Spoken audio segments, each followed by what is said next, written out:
What's up, everyone? We all know how important mobile responsiveness is these days.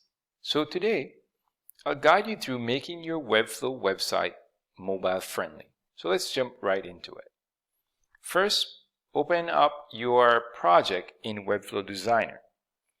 At the top of the canvas, you'll see device icons. That's your desktop, tablet, mobile, landscape, and mobile portrait.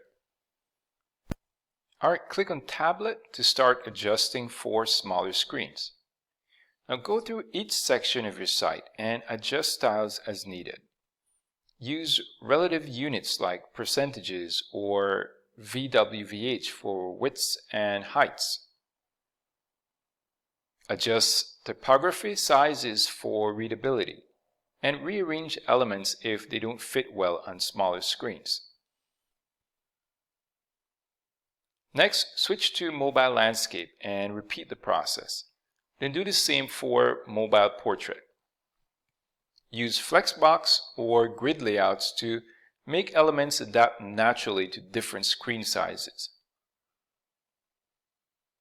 Test interactive elements like menus and buttons to ensure they're easily tappable.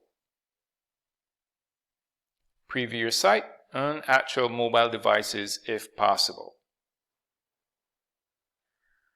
Finally, publish your site and use tools like Google's mobile friendly test to check for any issues.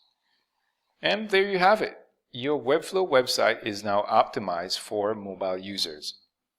If this video helped you out, hit that like button and subscribe for more Webflow tutorials. Until next time.